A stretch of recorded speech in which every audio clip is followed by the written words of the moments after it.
नमस्कार, हर हर महादेव। स्वागत है आप सभी दोस्तों का आज की इस यात्रा में। दोस्तों, आज की इस यात्रा में हम आपको भगवान शिव की पावन स्थली चूड़धार के दर्शन करवाएंगे। यहाँ के स्थानीय देवता श्री शिवगुल महाराज का भव्य एवं प्राचीन मंदिर भी है। चूड़धार बाह्य हिमालय की सबसे ऊंची चोटी है, जिसकी ऊंचाई 3655 मीटर है। यह चोटी मुख्यतः हिमाचल प्रदेश के सिरमौर जिले के अंतर्गत आती है, जहां साल के 6 महीने बर्फ पड़ी रहती है।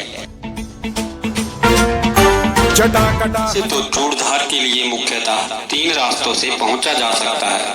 पहला मार्ग हरिपुर धार से होकर जाता है, जो कि सबसे लंबा 50 किलोमीटर का पैदल मार्ग है, और दूसरा रास्ता नोरा धार से शुरू होता है और 20 किलोमीटर का पैदल ट्रैक है, और जिसे कि आसानी से तय किया जा सकता है।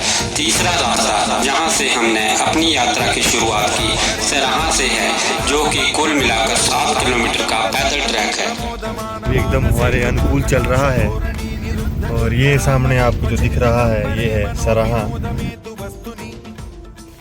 हिमाचल प्रदेश के रोडों से सुबह 8:30 बजे निकलने के बाद त्यूणी, फैडीज पुल और नेरवा को क्रॉस करते हुए दोपहर के लगभग 1 बजे के करीब हम सराहा पहुंच गए थे, जहां से कि हमारी पैदल यात्रा की शुरुआत होती है।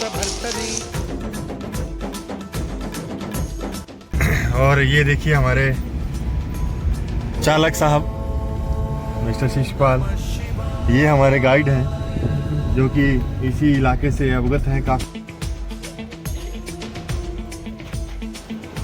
सराहा मार्केट से कुछ खरीदारी करने के पश्चात हम पास ही बनी कार पार्किंग की ओर बढ़ गए।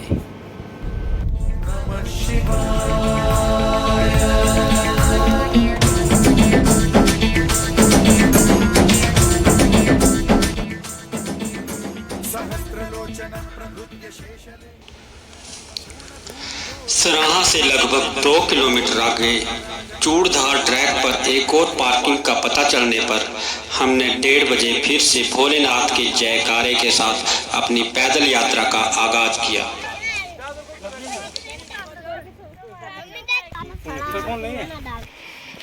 तो अभी 1:30 बज गया है, और 1:30 बजे से हम अपनी पैदल ट्रैक शुरू कर रहे हैं। अभी हम कुछ देर ही पैदल चले थे कि हमें दर्शन हुए भोलेनाथ की सवारी नंदी महाराज के हैं। कितने बजे पहुंचते हैं यहाँ तक, चूड़धार तक कितने बजे पहुंचते हैं देखते हैं। तो दोस्तों, ओले गिरने शुरू हो गए हैं।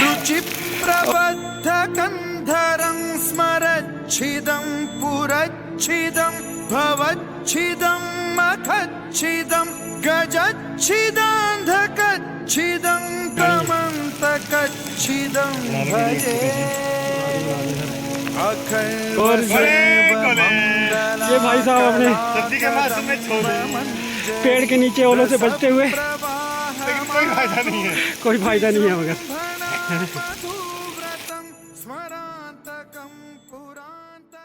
और आधा घंटा लगातार चढ़ने के बाद हमारे वो सप्लीमेंट लेना शुरू कर दिया इन्होंने। और भोले बाबा ने बारिश लगाने के बाद धूप लगा दी है, भोले बाबा के रंग।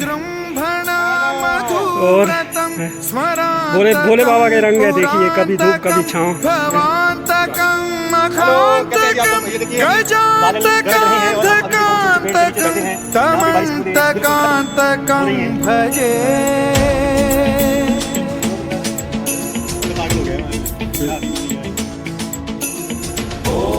करीब 2 घंटे पैदल चलने के बाद हमें कुछ तंबूनुमा दुकानें देखने को मिलती हैं।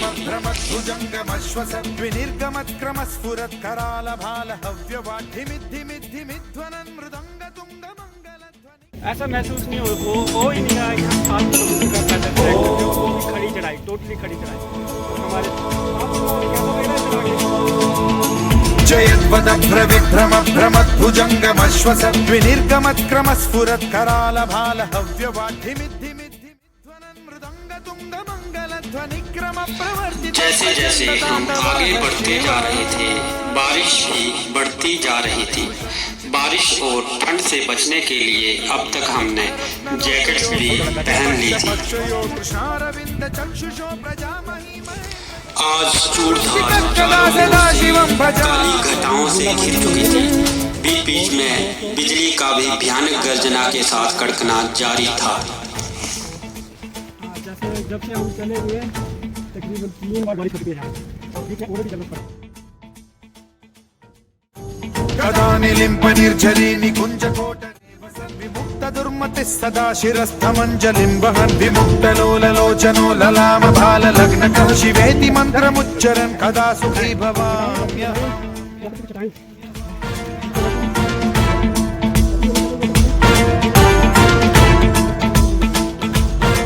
और ये ऐसी खुशियाँ है जो कभी खत्म नहीं होने वाली है। ये जन्म में नया उत्साह जो हमारे में पैदा हो रहा है। पठन् स्मरन् ब्रुवन् नरो विशुद्धिमेति सन्ततं हरे गुरौ सुभक्तिमाशु याति नान्यथा गतिं विमोहनं हि देहिनां सुशङ्करस्य विमोहनं हि देहिनां सुशङ्करस्य विमोहनं हि देहिनां सुशङ्करस्य चिन्तनो।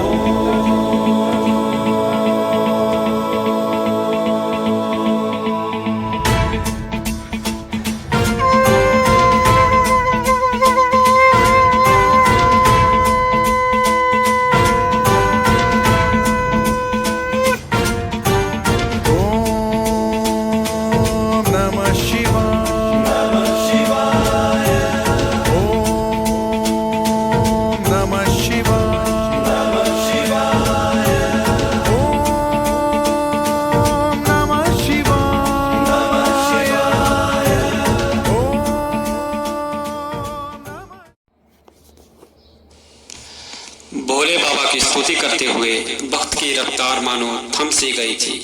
अब तक हमने इस खूबसूरत ट्रैक का आधे से ज़्यादा हिस्सा तय कर लिया था और टाइम आपका हो गया है, ये देखिए 4:30। जैसा कि आप मेरे पीछे देख रहे हैं, बारिश फिर से शुरू हो गई है और हमें ट्रैक करते हुए 3 घंटे हो चुके हैं और मगर थकान का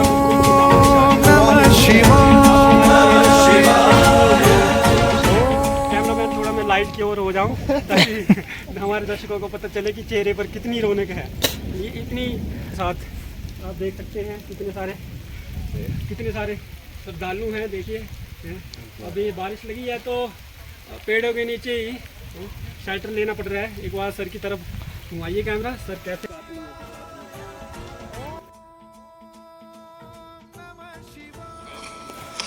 अगर यहाँ से जुड़ी दंत कथाओं की बात करें तो ऐसी मान्यता है कि त्रेता युग में महाभारत काल में जब कौरवों और पांडवों का युद्ध चल रहा था तो भीम के पुत्र बर्बरीक ने भी इस युद्ध में भाग लेने का निर्णय लिया। परंतु जब भगवान श्री कृष्ण को यह बात पता चली तो बर्बरीक की अद्भुत शक्तियों का ज्ञान होने पर उन्होंने ब्राह्मण भेष में बर्बरीक की परीक्षा लेनी चाहिए। परीक्षा में सफल होने पर बर्बरीक ने भगवान श्री कृष्ण जो कि ब्राह्मण भेष में थे उनसे गुरु दक्षिणा मांगने का आग्रह किया। बर्बरीक का प्रण था कि इस महायुद्ध में जो भी पक्ष हार की तरफ जा रहा होगा उसी पक्ष की तरफ से युद्ध करेंगे। यही बात जानते हुए श्री कृष्ण ने बर्बरीक से दीक्षा हेतु उनका सिर मांग लिया। बर्बरीक अपना सिर देने के लिए राजी हो गए, परंतु उनकी इच्छा थी कि वह महाभारत का युद्ध देखना चाहते हैं। अतः भगवान श्री कृष्ण ने उनका सिर एक ऊंची चोटी पर रख दिया, जिसे आज चूड़धार के नाम से भी जाना जाता है, जहां से कुरुक्षेत्र की पूरी युद्ध भूमि दिखाई देती है। यही पौराणिक दंत कथा यहाँ के स्थानीय निवासियों से भी सुनी जा सकती है। ओम नमः शिवाय, ओम नमः शिवाय, ओम नमः शिवाय।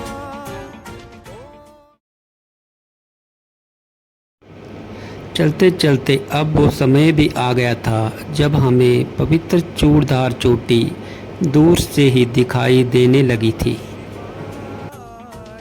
ओम नमः शिवाय, ओम नमः शिवाय, ओम नमः शिवाय। चूड़धार चोटी की पहली झलक पाते ही शरीर एक अलग तरह की आध्यात्मिक ऊर्जा से भर गया था। साथ में हल्की हल्की बारिश की बूंदें शरीर को ठंडक पहुंचाने में तत्परता से जुटी हुई थी। चूड़धार के आसपास का नज़ारा आज बहुत ही सुंदर था, क्योंकि हम इस क्षेत्र की सबसे ऊंची चोटी पर थे। शायद इसलिए सामने की सभी चोटियां यहाँ से बौनी सी प्रतीत हो रही थी।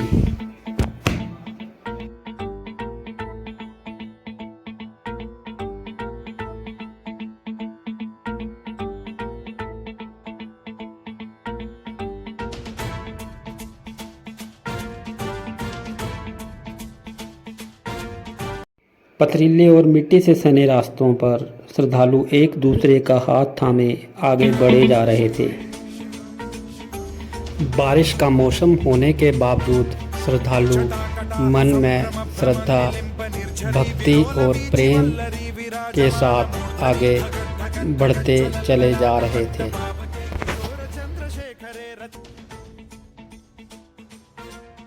जटाकटाह संभ्रम भ्रम निलिम्ब निर्झरी विलोल वीचि वल्लरी विराजमान मूर्धनि धगत् धगत् धगत् ज्वलल्ललाट पट्ट पावके किशोर चंद्रशेखरे रति प्रतिक्षणं मम।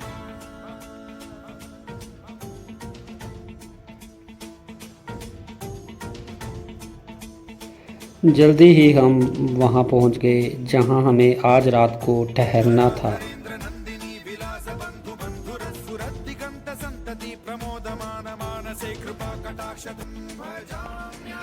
समय शाम के 6:15 बजे के आसपास का हो रहा था।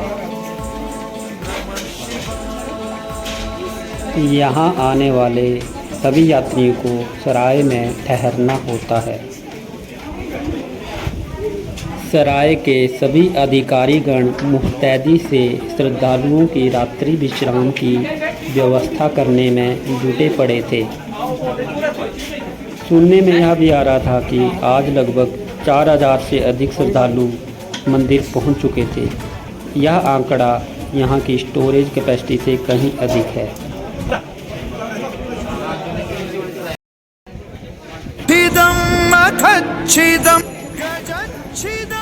बूंदाबांदी अभी भी जारी थी।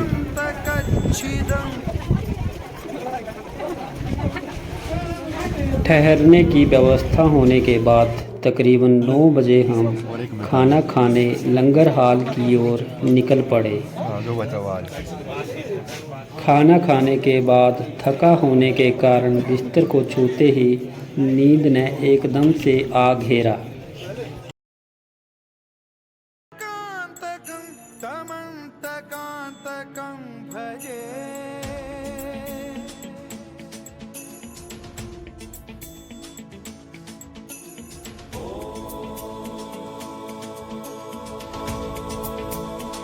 अंधेरे की कालीमा छटते ही सुबह 5 बजे हम चूड़धार पीक के ट्रैक पर आगे बढ़ गए।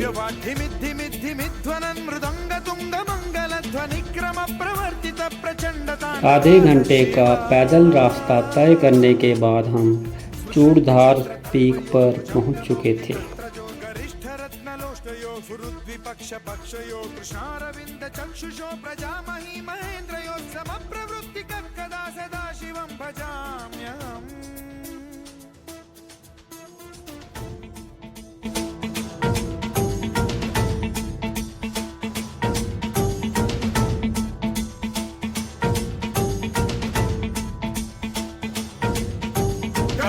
निलिम्प निर्झरी निकुञ्ज कोटरे वसन् विमुक्त दुर्मतिः सदा शिरस्थमञ्जलिं वहन् विमुक्त लोललोचनो ललाम भाल लग्नकः शिवेति मन्त्रमुच्चरन् कदा सुखी भवाम्यहम्।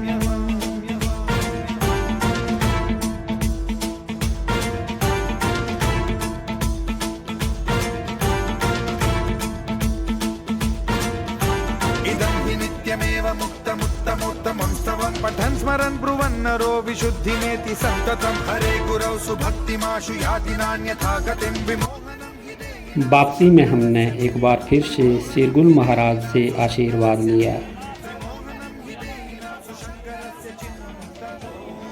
एवं उनसे सकुशल अपने गंतव्य स्थान पहुंचाने के लिए प्रार्थना की।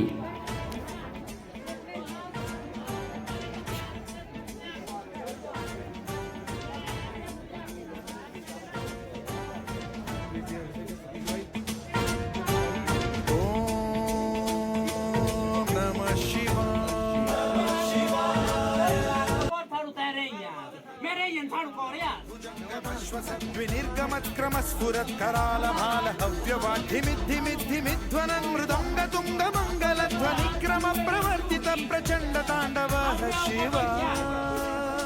जय श्री गुरुदेव का विचित्र जो गरिष्ठ रत्नलोष्टयो गुरुद्विपक्ष पक्षयो कृष्णारविंद चक्षुषो प्रजामही महेंद्रयो समप्रवृत्ति कदा। और इसी के साथ हमारी आज की यात्रा संपन्न होती है। वीडियो में आखिरी तक बने रहने के लिए धन्यवाद। जय महाकाल।